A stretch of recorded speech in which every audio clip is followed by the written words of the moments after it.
السلام علیکم دوستوں، تو یہ ہمارا دوسرا ویڈیو ہے حضرت آدم علیہ السلام کے بارے میں۔ تو ہم آپ کو اس کے آگے کی ساری جو واقعات گزرے وہ بتانے کی طرف لے جاتے ہیں۔ تو آئیے چلتے ہیں۔ بسم اللہ الرحمن الرحیم۔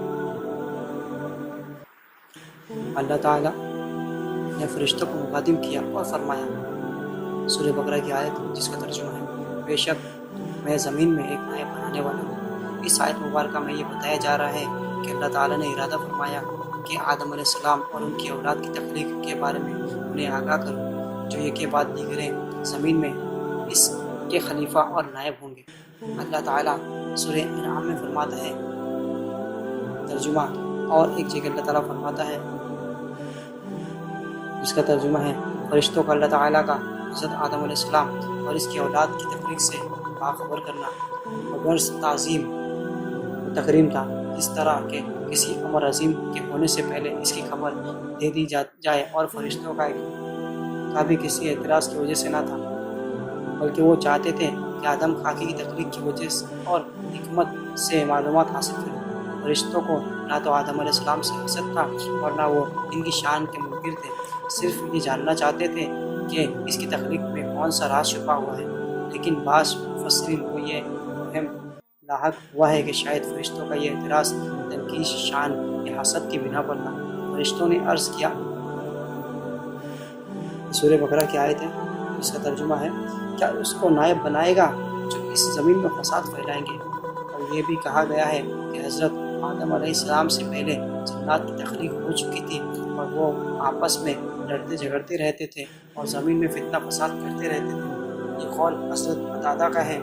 حضرت عبداللہ بن عمر رضی اللہ تعالیٰ عنہما فرماتے ہیں، جناب حضرت آدم علیہ السلام کی پیدائش سے 2000 سال پہلے تخلیق ہو چکے تھے، اور وہ آپس میں جنگ و قتال کا بازار گرم رکھتے تھے۔ اللہ تعالیٰ نے فرشتوں کی ایک جماعت کو خون ریزی کے انسداد کے لیے بھیجا۔ فرشتوں کی اس جماعت نے انہیں سمندروں اور جزیروں کی طرف بھگا دیا۔ حضرت عبداللہ بن عباس رضی اللہ تعالیٰ عنہ سے بھی یہی منقول ہے، لیکن حضرت حسن فرماتے ہیں کہ فرشتوں کو الہام ہوا تھا حضرت آدم علیہ السلام کی اولاد زمین پر خون ریزی کرے گی، اس لیے انہوں نے عرض کیا کہ ایسی مخلوق کو پیدا کرنے میں کون سی حکمت پوشیدہ ہے۔ ابن ابی حاتم ابو جعفر باقر سے روایت کرتے ہیں کہ خون ریزی سے متعلق ان کی معلومات لوح محفوظ سے لکھے شدہ تھی۔ یہ معلومات انہیں ہاروت و ماروت فرشتوں نے دی تھی، اور ہاروت و ماروت فرشتوں نے یہ معلومات ایک اور فرشتے سے لی تھی جس کا نام سجل تھا، اور ان سے اگلی منزل پر قیام رکھتا تھا۔ ایک رائے یہ بھی ہے کہ فرشتے جانتے تھے کہ مٹی کے خمیر سے جو شخص بھی تخلیق ہوگا وہ خون ریزی کرے گا، کیونکہ مٹی کی خصوصیت بھی یہی ہے۔ اس کے بعد ایک آیت جس کا ترجمہ ہے، یعنی ہم ہر لمحہ تیری حمد و ثنا میں لگے رہتے ہیں، کوئی لمحہ ایسا نہیں گزرتا کہ ہم تیری عبادت سے غافل ہو۔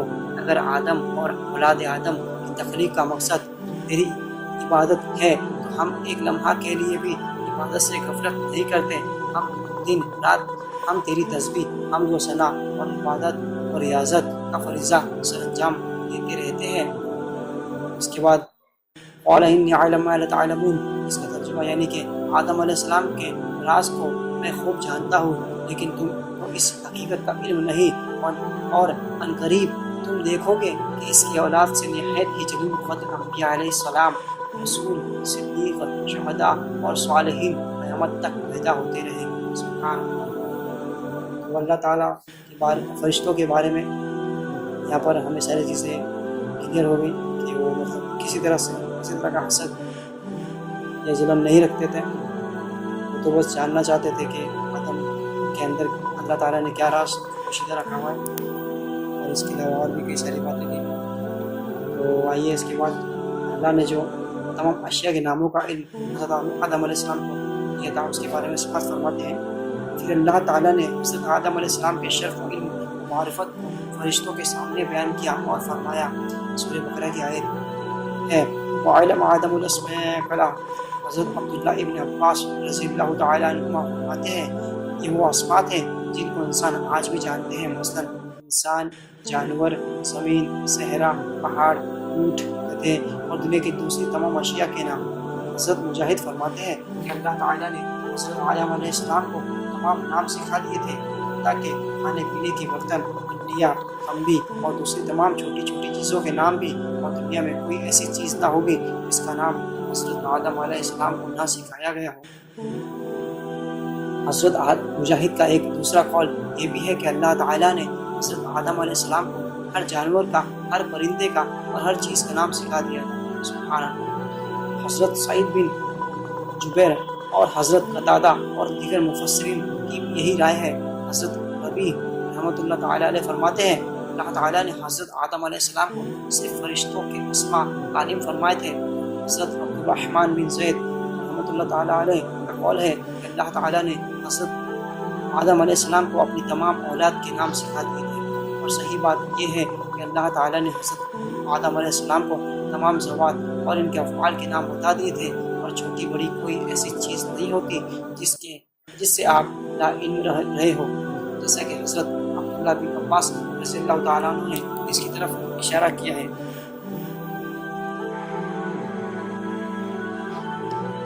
اس کے بعد یوم قیامت اہل ایمان حضرت آدم علیہ السلام کی خدمت میں، تو ہم آگے جانیں گے کہ یوم قیامت کے دن اہل ایمان حضرت آدم علیہ السلام کی خدمت میں ہوں۔ امام بخاری اور امام مسلم حضرت قتادہ اور حضرت انیس بن مالک رضی اللہ تعالیٰ عنہ سے روایت کرتے ہیں کہ نبی کریم صلی اللہ تعالیٰ علیہ وسلم نے فرمایا، اس کا ترجمہ ہے قیامت کے دن اہل ایمان جمع ہوں گے اور کہیں گے کہ کیوں نہ اللہ تعالیٰ بارگاہ میں کسی کو اپنا شفیع بنائے۔ حضرت آدم علیہ السلام کے پاس آئیں گے اور کہیں گے آپ ابو البشر ہیں، اللہ تعالیٰ نے آپ کو اپنے دست و قدرت سے پیدا فرمایا اور فرشتوں کو آپ کے حضور سجدہ کرنے کا حکم دیا اور آپ کو تمام چیزوں کے نام سکھا دیے۔ اللہ تعالیٰ فرماتا ہے، اس کا ترجمہ ہے پھر پیش کیا انہیں فرشتوں کے سامنے، فرمایا بتاؤ تو مجھے نام ان چیزوں کے اگر تم سچے ہو کہ اللہ تعالیٰ نے فرشتوں سے فرمایا تھا۔ حضرت حسن بصری رحمۃ اللہ تعالیٰ علیہ فرماتے ہیں کہ جب اللہ تعالیٰ نے حضرت آدم علیہ السلام کی تخلیق کا ارادہ کی فرمایا تو فرشتوں نے کہا ہمارا رب کوئی ایسی مخلوق پیدا نہیں کرے گا جو علم میں ہم سے زیادہ ہو، اور اللہ تعالیٰ نے ان سے امتحان لیا، انہیں بتا دیا کہ حضرت آدم علیہ السلام علم میں ان سے بھی بہت بلند ہے۔ ان کنتم صدیقین کے الفاظ بھی اس رائے کے تائید کرتے ہیں۔ فرشتوں کا اعتراف۔ فرشتوں نے عرض کیا، سورہ بقرہ کی آیت جس کا ترجمہ ہے اے ہمارے رب، تو اس بات سے پاک ہے کہ تیری سکھائے بغیر کوئی شخص تیرے بے گراں علم میں کسی چیز کا احاطہ کرے، جیسا کہ ایک اور جگہ فرمان خداوندی ہے سورہ بقرہ میں جس کا ترجمہ ہے میں پوشیدہ چیزوں کو بھی اسی طرح جانتا ہوں جس طرح ظاہری چیزوں سے آگاہی رکھتا ہوں۔ بعض لوگ کہتے ہیں کہ عالم معتبدون سے مراد فرشتوں کا یہ کہنا ہے تجعل فیہ من فسد فیہ اور وما کنتم تکتمون سے مراد ابلیس ہے جس نے حضرت آدم علیہ السلام سے حسد کیا اور اپنے دل میں قبر و نخود کو چھپاتا رہا۔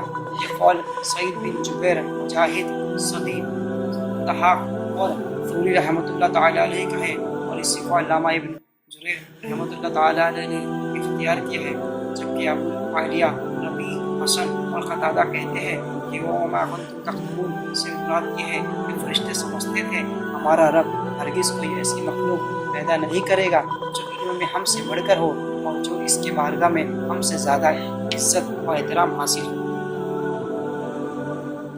اس کے بعد اللہ تعالیٰ نے جو سجدے کا حکم دیا سورہ بقرہ کی آیت اس کا ترجمہ، اور جب ہم نے حکم دیا فرشتوں کو سجدہ کرو تو سب نے سجدہ کیا سوائے ابلیس کے، اس نے انکار کر دیا اور تکبر کیا۔ جب اللہ تعالیٰ نے حضرت آدم علیہ السلام کو اپنے دست قدرت سے تخلیق فرمایا اور اس میں اپنی روح پھونکی تو فرشتوں کو آدم کے سامنے سجدہ کرنے کا حکم دیا۔ یہ حکم حضرت آدم علیہ السلام کے لیے بہت بڑا اعزاز اکرام تھا۔ اللہ تعالیٰ فرماتا ہے سورہ الحجر میں اس کا ترجمہ میں اسے ٹھیک کر لوں اور اس میں اپنی طرف سے روح پھونک دوں تو اس کے لیے سجدہ میں گر پڑنا۔ اللہ تعالیٰ نے یہاں پر حضرت آدم علیہ السلام کے لیے 4 فضیلتوں کا ذکر کیا ہے، اور ایک یہ کہ انہیں اپنے دست قدرت سے تخلیق فرمایا۔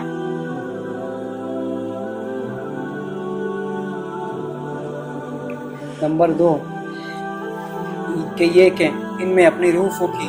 نمبر 3 یہ کہ فرشتوں کو ان کے حضور سجدے کرنے کا حکم دیا، اور نمبر 4 یہ کہ انہیں دنیا کی تمام چیزوں کے نام سکھا دیے، اس لیے کہ جب ملا اعلیٰ میں حضرت آدم علیہ السلام کی ملاقات حضرت موسیٰ علیہ السلام سے ہوئی اور دونوں نے ایک دوسرے کو دیکھا، حضرت موسیٰ علیہ السلام نے کہا، آدم نسل انسانی کے باپ ہے، اللہ نے آپ کو اپنے ہاتھوں سے پیدا کیا، آپ کے جسم میں اپنی روح پھونکی، فرشتوں کو آپ کے سامنے سجدہ کیا، سجدے کا حکم دیا، اور آپ کو تمام چیزوں کے نام سکھا دیے۔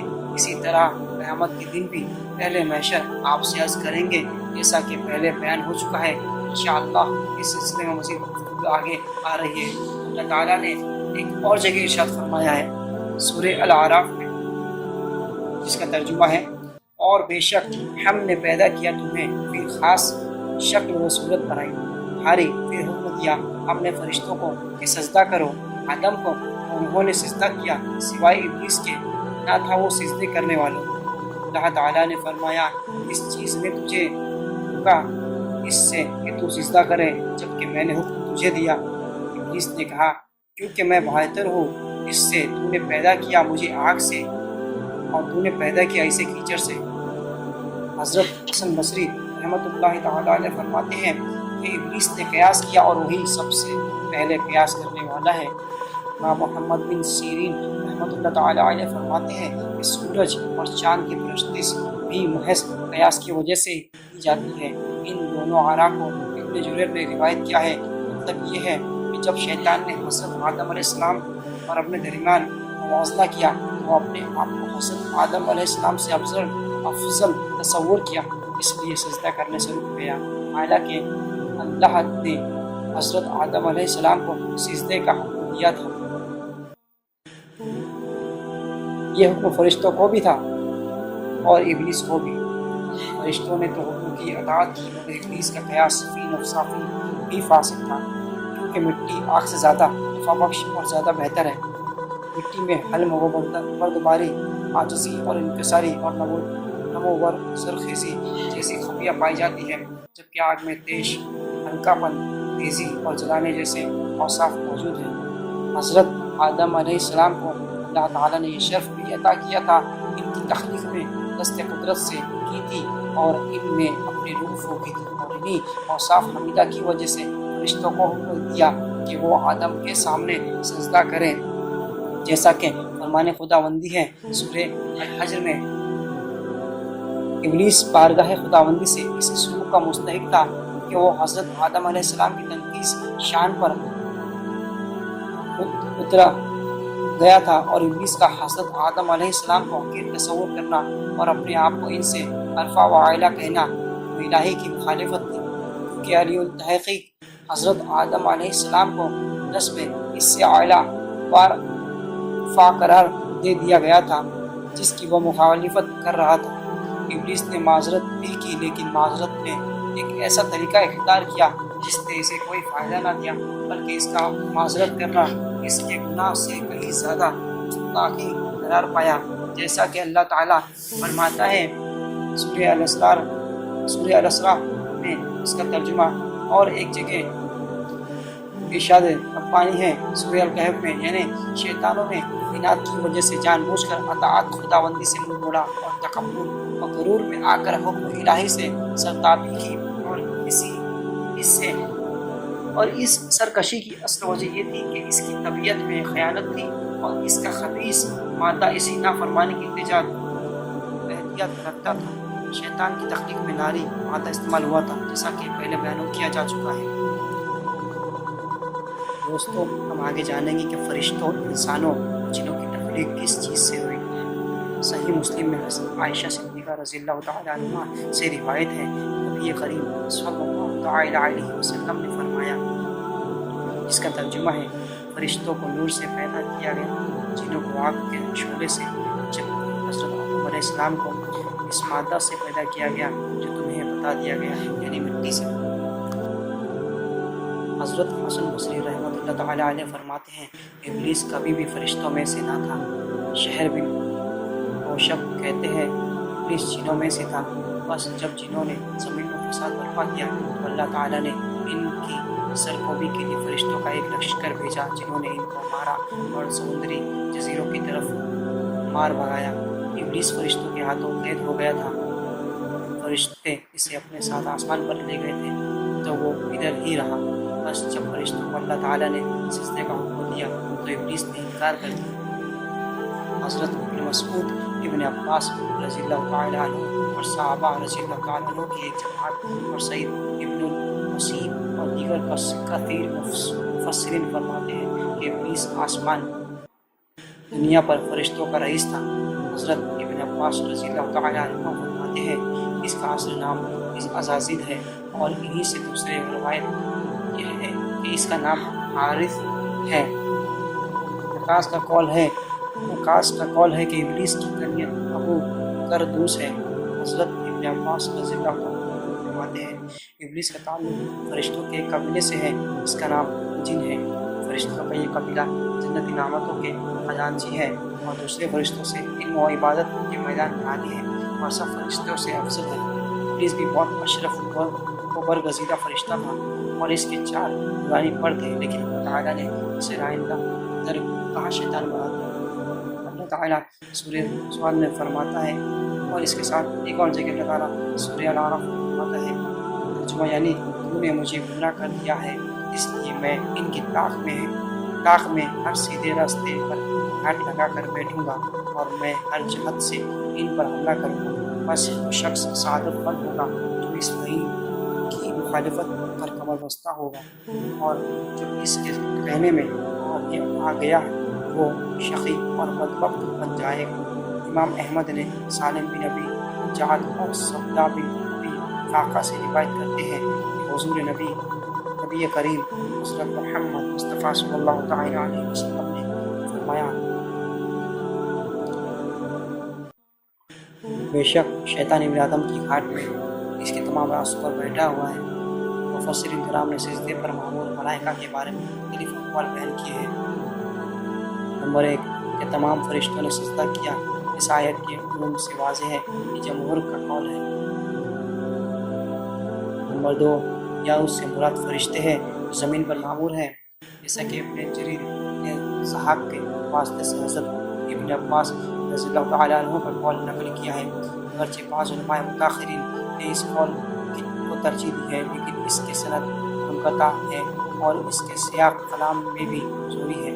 اگر آیت کے سیاق کو دیکھا جائے تو پہلا قول ہی صحیح معلوم ہوتا ہے اور حدیث بھی اس کی تائید کرتی ہے، کیونکہ مسجد الملائکہ کے الفاظ میں بھی عموم ہے۔ اللہ تعالیٰ بہتر جانتا ہے۔ اللہ تعالیٰ کا ابلیس کو فرمانا اہبط منہ اور اخراج منہ سے ظاہر ہوتا ہے کہ ابلیس آسمان پر تھا اور اللہ تعالیٰ نے اسے اتر جانے کا حکم دیا اور اس گھر سے اور اس بلند و بالا عزت والے مقام سے نکل جانے کو کہا جو اس نے عبادت الہی کے صلہ میں حاصل کر لیا تھا۔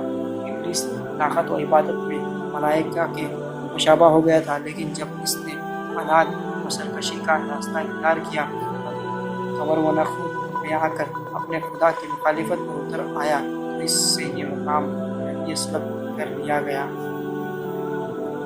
جنت میں مسکن اللہ تعالیٰ نے حضرت آدم علیہ السلام کو اور ان کی زوجہ حضرت حوا رضی اللہ تعالیٰ عنہ کو حکم دیا کہ وہ جنت میں رہے۔ اس کے متعلق اللہ تعالیٰ سورہ بقرہ میں فرماتا ہے اور اس کے علاوہ سورہ الاعراف میں فرماتا ہے قُلْنَا يَا آدَمُ اسْكُنْ فَكُونَا مِنَ الظَّالِمِينَ قَالَ اخْرُجْ مِنْهَا مَدْحُورًا تَكُونَ مِنَ الظَّالِمِينَ۔ حضرت حوا رضی اللہ تعالیٰ عنہ کی تخلیق کہا ہے۔ ایک اور جگہ ارشاد خداوند ہے سورہ طٰہٰ میں ان آیت طبیعت کا سیاق تقاضا کرتا ہے کہ حضرت حوا رضی اللہ تعالیٰ عنہ کی پیدائش اور دخول جنت سے پہلے تسلیم کی جائے، کیونکہ اللہ تعالیٰ کا فرمان ہے۔ اسحاق بن یسار نے بھی یہی تصریح کی ہے کہ حضرت حوا دخول جنت سے پہلے پیدا ہوئی، اور ان آیت طیبات کے ظاہری الفاظ بھی اسی نظریے کی توثیق کرتے ہیں۔ حضرت ابن مسعود اور دیگر صحابہ رضی اللہ تعالیٰ عنہما سے روایت ہے اللہ تعالیٰ نے ابلیس کو جنت سے نکالا اور حضرت آدم علیہ السلام کو اس میں مقیم فرما دیا۔ حضرت آدم علیہ السلام جنت میں چلتے تو انہیں وحشت اور تنہائی محسوس ہوتی کیونکہ وہ اکیلے تھے اور ان کی بیوی ابھی پیدا نہیں ہوئی تھی کہ جن سے تنہائی کا دل کا احساس زیادہ رہتا۔ ایک دن وہ سوئے اور جب اٹھے دیکھا ان کے سر خانے ایک عورت بیٹھی ہوئی ہے جو ان کی بستی سے پیدا کی گئی تھی۔